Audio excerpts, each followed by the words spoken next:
What up, you Xenial Xenopusses? It's Melder here, bringing you another Arknights class rundown.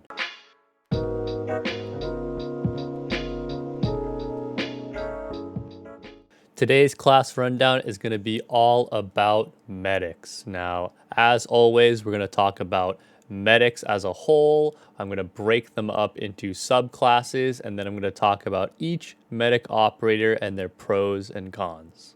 Medics are going to be your primary source of healing on the battlefield. They can restore lost HP done by enemies, and they can also give certain buffs to support your allies.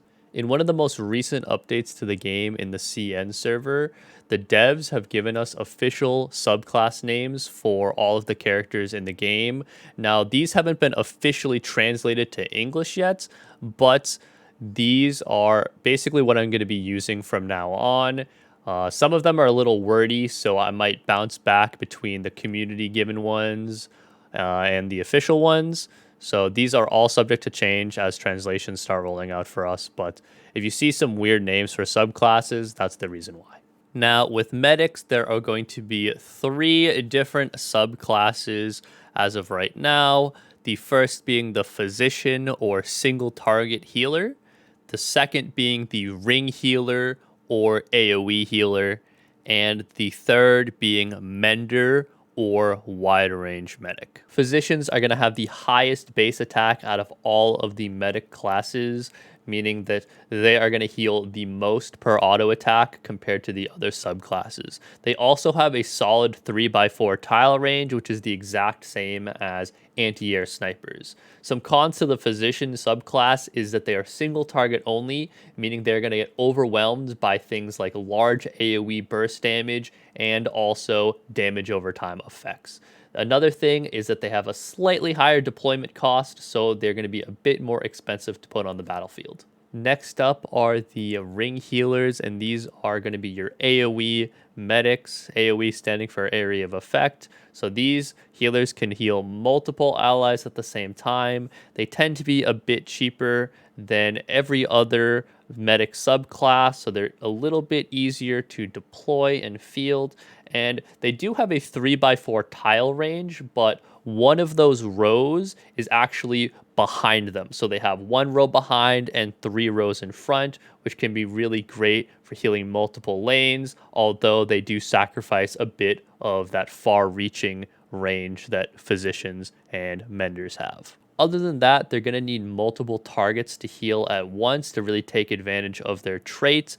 Their single target healing is not really there, considering they have a much lower attack stat than their counterparts. Last up, we have the Menders. Now, these characters have a much larger range than any other of the medic subclasses. They also give the resist status effect to their targets who they're healing. This is different than arts resistance. Basically, what resist is it reduces the duration of crowd control effects like stuns, freezes, and chills. Lastly, Menders all have arts resistance built into their stat line as well.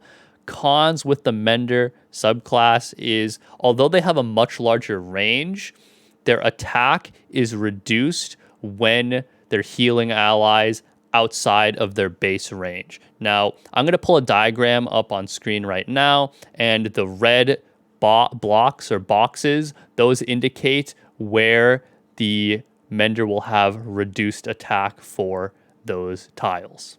The first character is the 6-star physician Shining. Shining being a 6-star, she has 2 talents and 3 skills. Her talents are within her attack range, she gives them plus 60 defense, so it's a flat value, and she also has a self-attack speed buff. She has 3 skills, the first being an attack and attack speed buff for herself. The skill 2 gives a shield. Now this shield lasts 3 seconds and it absorbs damage equal to a percentage of her attack, as well as giving them a percentage of defense. This skill can also hold charges, which is amazing for value. Now the skill 3, this skill gives her a attack percentage buff and also basically just doubles down on her talent by giving allies 60% defense buff. That is absolutely enormous. Some issues with Shining. Number one, she has literally no arts resistance at all in her kit. So any of the enemies that do arts damage, which are a lot of the late game stages, she's not going to be able to keep up in that regard because she is very, very defense oriented. She can still heal very well in the late game stages, but she's not going to supply that support that some other characters do. Now, her S3 SP cost is absolutely enormous. 120 SP cost, even though the skill lasts 60 seconds, which is very long, and you do get a ton of initial SP, the likelihood you're going to use this skill multiple times in a stage is very low. Now, the last thing is the S2 has this overheal issue. I'm going to talk about this overheal issue a ton, but basically, since there's no minimum HP threshold to activate this skill, she could heal someone with 99% HP and waste one of the charges, healing way more than necessary and wasting the shield given as well. Next up is the 5-star physician Silence. Silence has one talent, and when she's deployed, she buffs the attack speed of all medic operators by 12 at E2. Now, she has 2 skills. The first is your very basic attack steroid, increasing her attack stat by 70% at rank 7. And her skill 2 is more of her bread and butter. She gets a healing drone, and when her SP bar is filled, she can deploy that healing drone anywhere on the battlefield, and that drone lasts for 10 seconds. It also does healing to all allies within this 3x3 tile range. Now, some cons to Silence. The first thing is her initial SP cost on S2. I mean, 22 SP cost is literally, it's not that big of a deal at all. But for 10 seconds, I would say the uptime is not the best, I guess. This isn't really that much of a con, but I thought I should mention it. Now, in addition to that, her S2 needs a tile. So if your front line is somewhere in a weird spot, or you're taking tiles, tile reduction for a contingency contract or challenge modes, this can kind of affect you, but not really. It's not that big of a deal. You can compensate for this weakness pretty easily. And the last thing is, it involves masteries. I don't want to talk too much about masteries, but her skill 2 basically gets nothing from an M3, so I would really, really strongly consider that you don't really mastery her skill 2 at all. The only thing it does is it affects her SP cost going down by 4. Now, for the amount of sanity investment for an M3, I definitely do not think it's worth it, but you know it. You do what you want to do. It doesn't affect the healing capabilities of the drone or the duration at all. The next character is the 5-star physician Warfarin. She has a talent which, if an enemy dies within her attack range, she gains SP, and she also gives SP to an ally within her attack range as well. You can manipulate her positioning to funnel SP to specific units, which can really charge their skills much faster. She has 2 skills. The first skill is a max percentage HP heal, which is really good for healing things like tanks and defenders that have very large HP pools.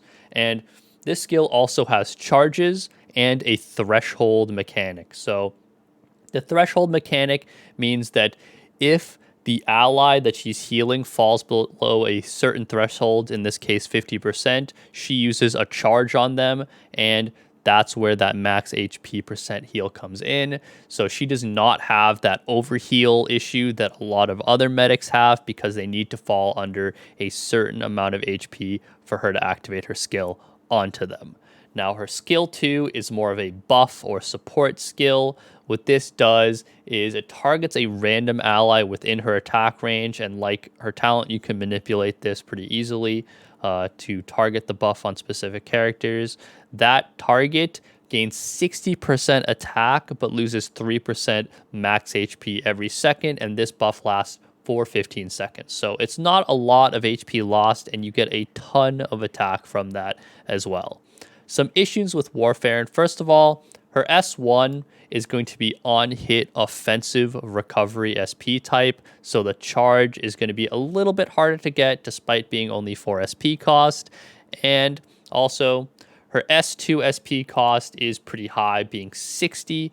Medics tend to have higher SP costs on their skills, but still 60 is quite a bit of time.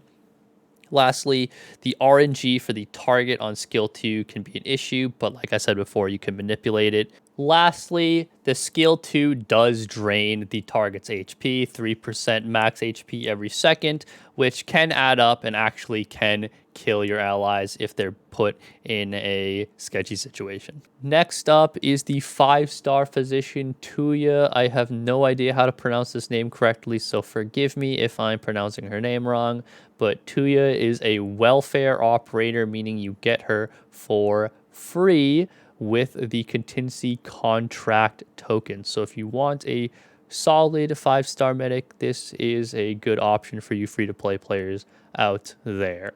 Now, she has one talent, and it is a charge talent. So after not healing for 4 seconds, she has bonus healing on her next heal by 150%. This works very similar to Platinum's talent, where if she's not attacking for a certain amount of time, she gets bonuses.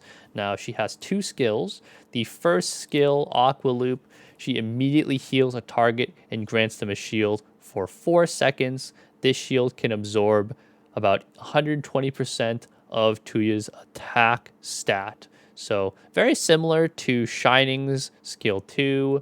This skill can also have the overhealing issue that I mentioned before, but 160% attack is quite a lot. Now, her skill 2, she gets an attack buff, and she only heals allies below 50% HP threshold. If that ally falls below 20% HP, she immediately heals them for 300%, so enormous burst heal for that threshold of 20%.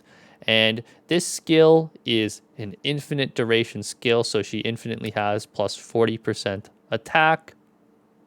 But if she does that 300% burst heal 3 times, the skill ends and she has to gain it over again. So this can be really solid for long stages and can get your characters out of very sticky situations with that crazy high burst heal. Now, some issues with Tuye.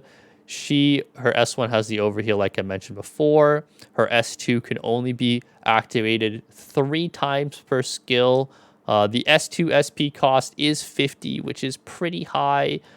So getting that skill back up for the infinite duration can be a little bit tricky and bothersome. The next character is the 5-star welfare physician Folinic. So she comes with the Twilight of Wallamund event, and we should be getting a rerun of that relatively soon. So if you do like this character, don't you fret, she's coming pretty soon. Now, she has one talent. This talent, it gives her resist, which will help reduce the duration of stuns, freezes, and chills, like I mentioned before. And she also takes less damage from stage hazards and natural environments, so like the poison clouds in the co-op event, the poison from stages like AP5, and the chip stage for medics and defenders. She also takes less damage from sandstorms and stuff like that. I'm not sure how practical that really is, but it doesn't really matter. It's still less damage. Now, she has 2 skills. The first, she increases her range by 1 column, and then she also gains a 50% attack buff as well. Her skill 2 is really interesting. It changes her to a combat medic, so she prioritizes attacking enemies. Those attacks will do AoE arts damage and also do kind of this AoE heal around the targeted enemy that will heal allies for a percentage of her attack. Now, this skill sounds really cool on paper, but in practice, it's very underwhelming in terms of DPS. She also prioritizes enemies, so if there is a character in need of healing that is not near an enemy, they're probably going to die if they're not within the range of another medic.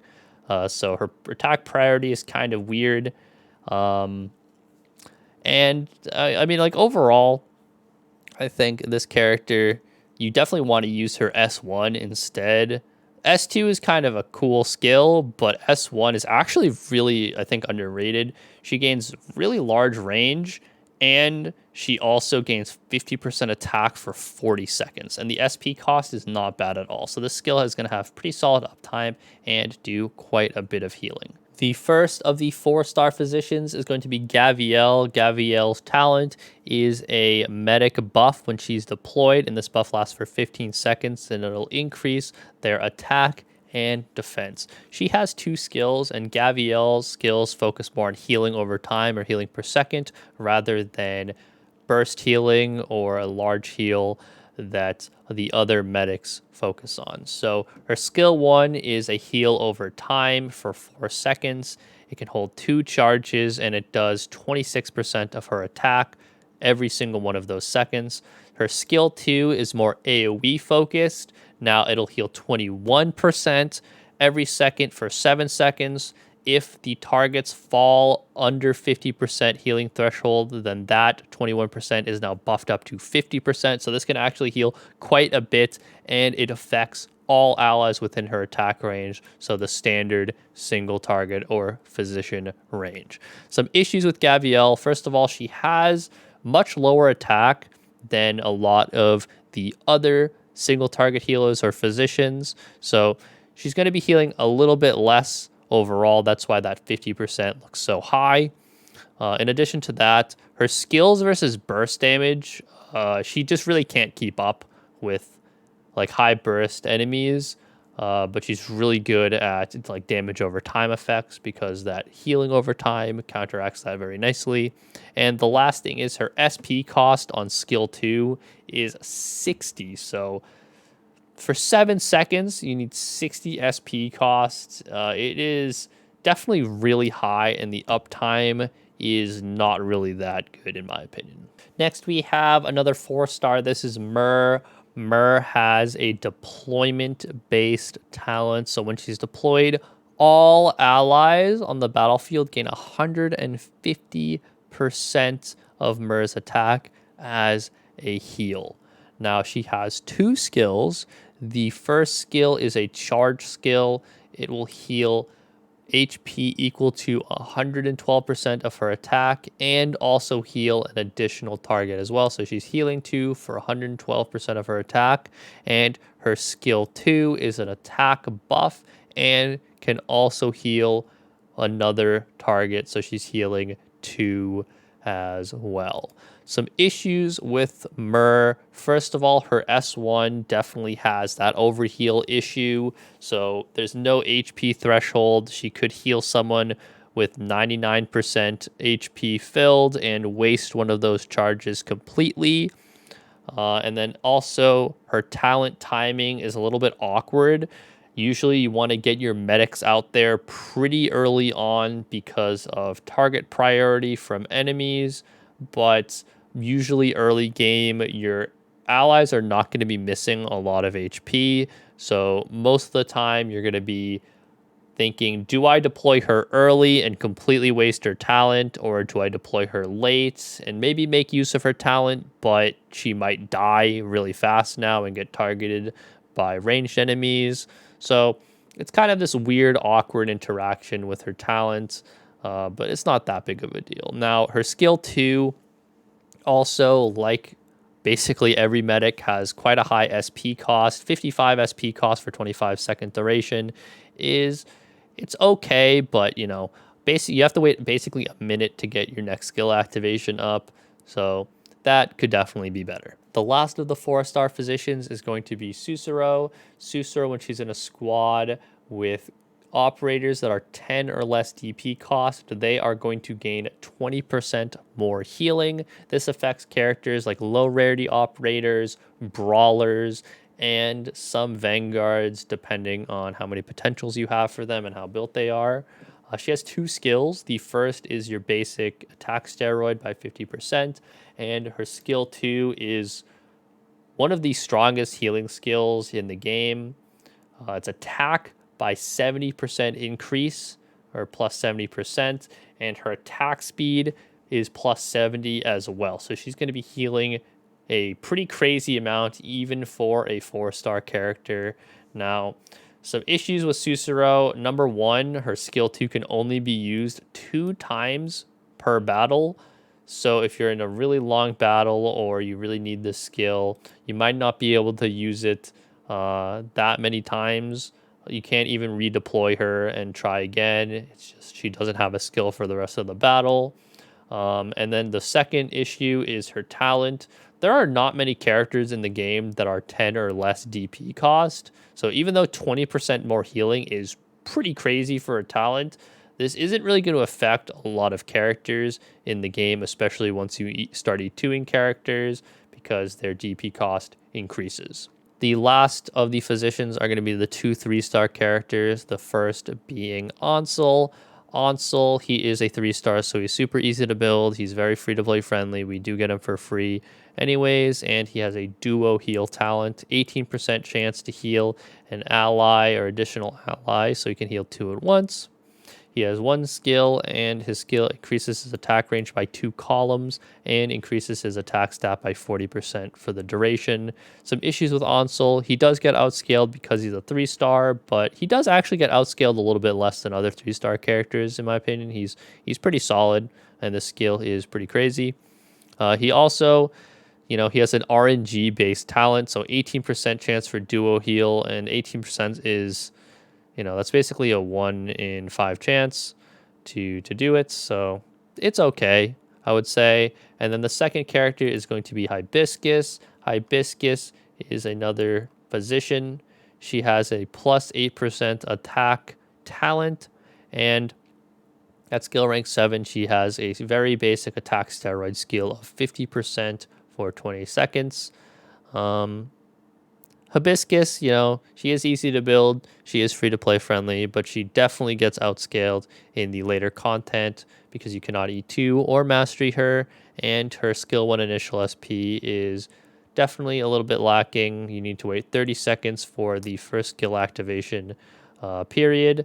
So, she's your basic 3-star. Now let's talk about Nightingale. She is the first of the ring healers and the only 6-star ring healer in the game. She has 2 talents being a 6-star. The first is allies gain arts resistance within her attack range. So it's very similar to Shining's talent. Instead of defense, it's arts resistance. But her second talent is very unique. She gains 2 phantoms or 2 charges of phantoms every time she's deployed. Those phantoms cannot attack or block, but they have 75 arts resistance, 30 physical evasion, and they have a very high taunt level. They lose 3% max HP every second, so they can't be out there permanently, but you use these to basically take ranged aggro from enemies. A lot of the times, I guess in some examples would be in the Who is Real event, you would use these to tank the dragon explosion attacks. In contingency contract for Cinder, you would use these to tank the Sarkaz Grudge Bearer ranged attacks as well. So these phantoms can be very useful in taking or aggroing very dangerous enemies. Now, she has 3 skills. The first is your very basic attack steroid for 30 seconds. The second skill is the shield. It's like the resistance version of Shining skill 2, so they gain a shield for 4 seconds. It can absorb arts damage equal to 60% of Nightingale's attack, and increases their resistance as well as holds charges. Her skill 3 is definitely her bread and butter here, though. Her skill 3, her range increases a very large amount. So as you can see right here on the bottom right, this is her range on skill rank 7. It doesn't change depending on the skill rank either. They also gain 105% arts resistance. Every single ally within that range. Nightingale gains 50% attack, so she's healing more. And all the allies within range gain 20% arts evasion as well. So this is an absolutely ridiculous skill, especially against high arts damage enemies. Now, some issues with Nightingale. Obviously, you can see right here, her skill 3 has an SP cost of 120, which is a very large, very similar to Shining skill as well. And the initial SP on that skill is incredible, but And the duration's also good, but you're not going to use the skill more than once.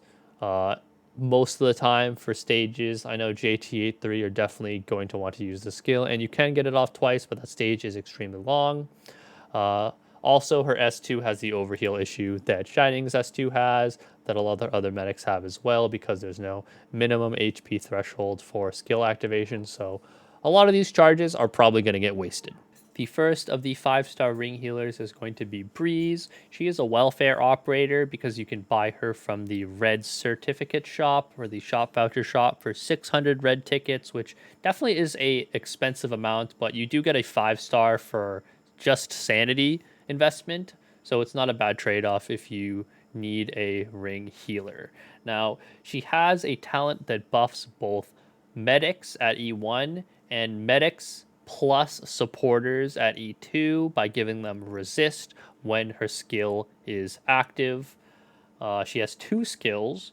The first skill is her attack goes up by 100%, so she doubles her attack stats, and she loses 1 heal target. Now, all ring healers heal up to 3 allies at once. Now, she will do 2 allies at once, but have a very much buffed attack stat. Her skill 2 is kind of weird to explain, but she gets 190% attack, and instead of healing just 3 allies around her, she has a projectile that she shoots out, and when that projectile hits an ally, it'll splash to the 8 tiles surrounding the main target. Now, the main target will get the full value of the heal, but the surrounding, any allies in the surrounding 8 tiles will gain reduced heal amount. So they'll get 50% of that total. This is great because it can effectively extend her range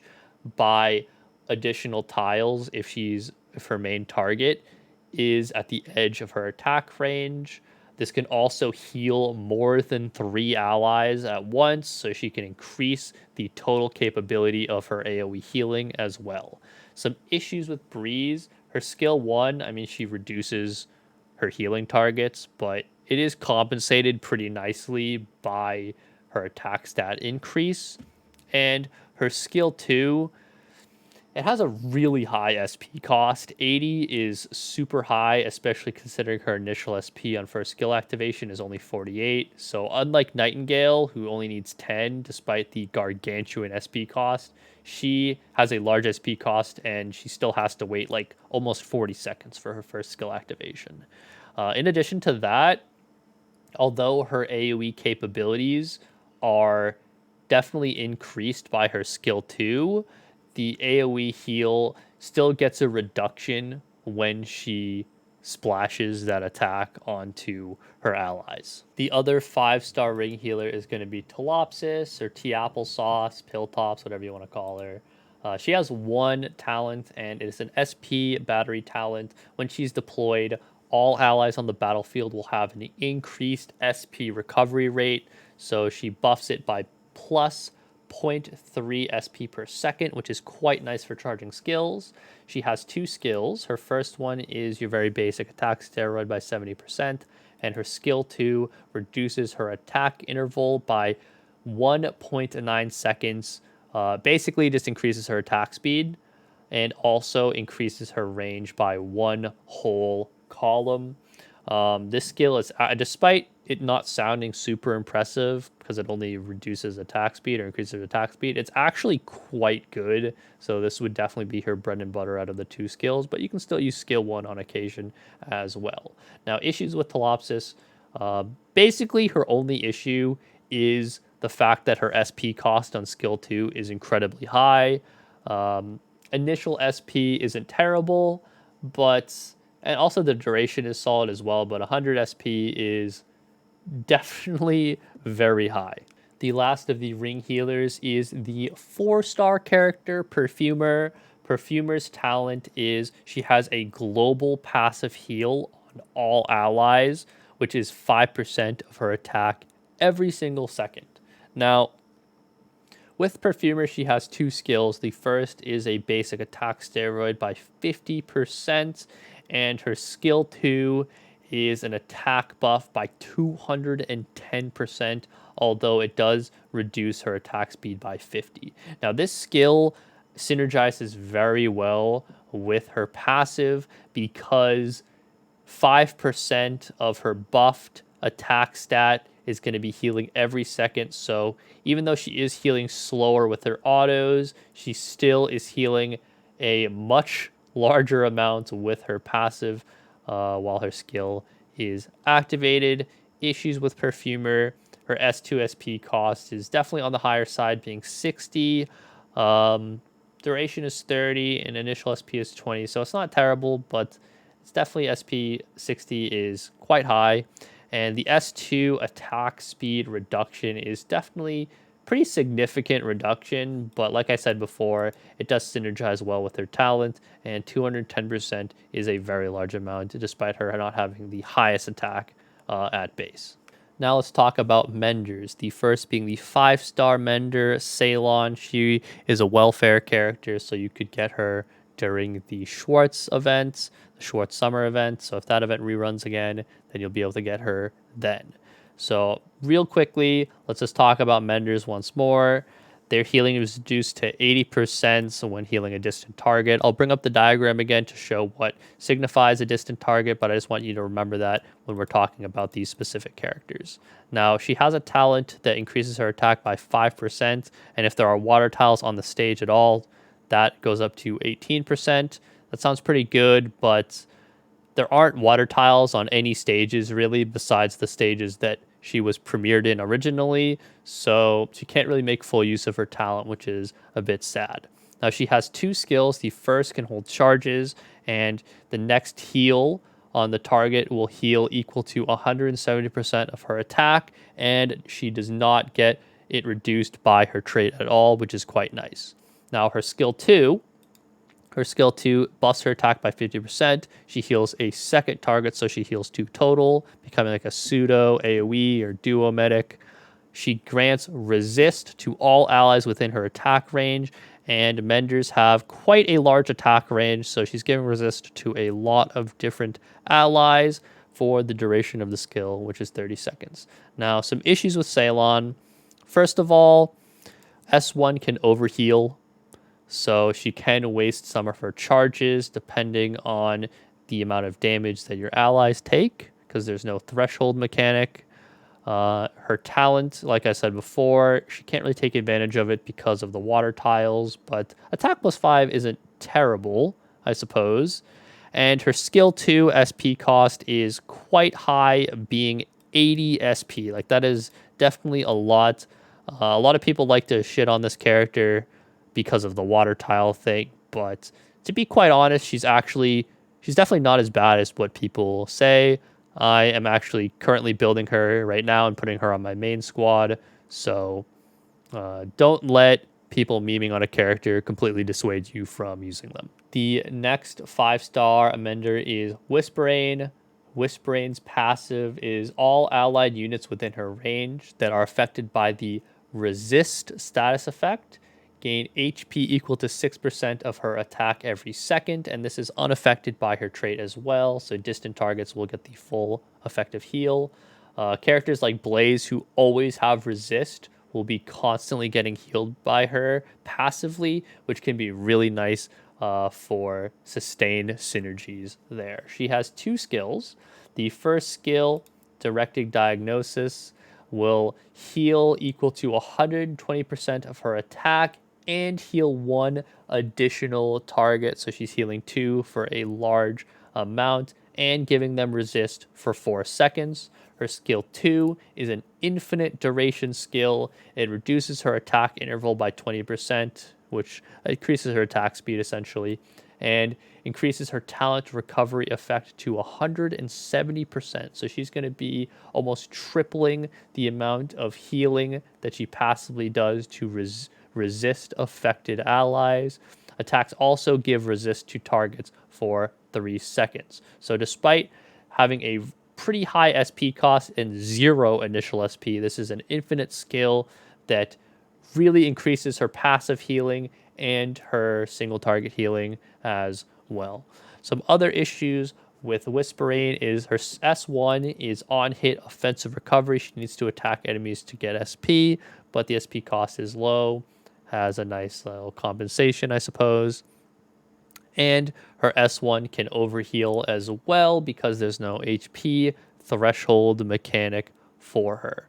Lastly, I did mention the SP cost on S2 already, but since this is a charged infinite skill, she does not have a skill at all for 59 seconds of being in play, so she's just a skillless character, which isn't the biggest deal because it is definitely compensated by her infinite duration, but you have to survive that first 60 seconds without skill. The last of the Mender characters is the 4-star Purestream. Now, Purestream's talent is after healing the target, she gives them resist for 4 seconds. She has 2 skills. The first is she immediately heals all allies with an attack range for 260% of her attack.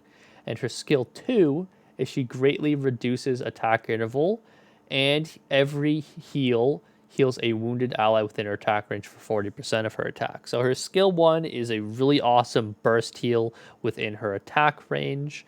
And her skill 2 basically turns it into a machine gun, but she targets random allies instead of the lowest health ally.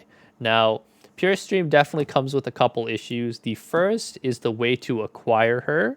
She was a collab character with the WWF, if I'm not mistaken. So you needed to buy her with real money. I think she was only $1, but still, I mean, if you wanted to be free to play, she was basically the free to play killer. I do believe we will be getting her added to the recruitment pool sometime in the future, but I'm not sure when that is. So if you didn't want to buy her, you can get her that way. Now, issues with her kit. First of all, her S1 definitely has the issue of overhealing because not all allies within her range are going to need a 260% heal, but it's better to be safe than sorry, I suppose, and you'd rather heal too much than too little. Some other issues is it's an instant attack that happens every 24 seconds. So if this skill had like 20 SP cost or something, but it could hold charges, the skill would be absolutely ridiculous. Skill 2, it has random priority on attacks, so since it is RNG dependent, it could really like mess up your autos, or it might not work the way you want it, and an ally could just die randomly, even though she easily could have healed them. And lastly, her SP cost in her S2 is quite high as well, being 64 SP cost and only a 25-second duration. So she definitely has very large heal values, but some of it can go to waste and be affected by RNG pretty heavily. The last character I want to talk about is Lancet 2. She is a robot, so she's a 1-star character, and she's a deployment-based healer.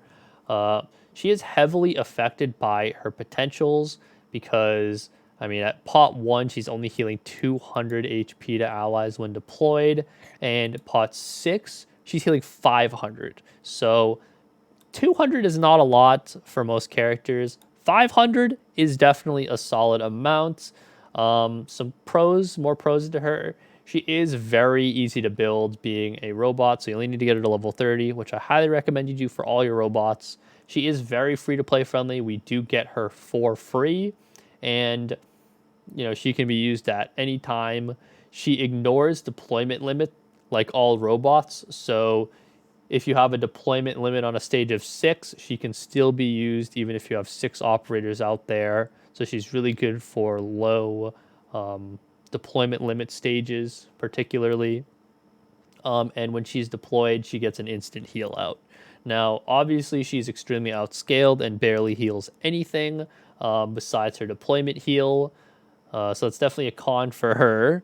And her redeployment time is pretty crazy. It is 200 seconds when, even if she is fully leveled, 200-second deployment time, which is very long. Her heal value, like I mentioned before, is not that high, even at pot 6, and she doesn't have any skills because she's a robot. Hopefully this video was helpful to you all and you found your new favorite medic to try to pull for and build. I know that there are going to be some pretty important medics coming out in the future, but I plan on doing banner rundowns for those. So if you want to see them, please let me know in the comments down below. The link to my Discord, Twitch stream, and the spreadsheet that I use as reference material, those will all be in the description as well. So hopefully you have a great weekend and a great rest of your day. Peace out.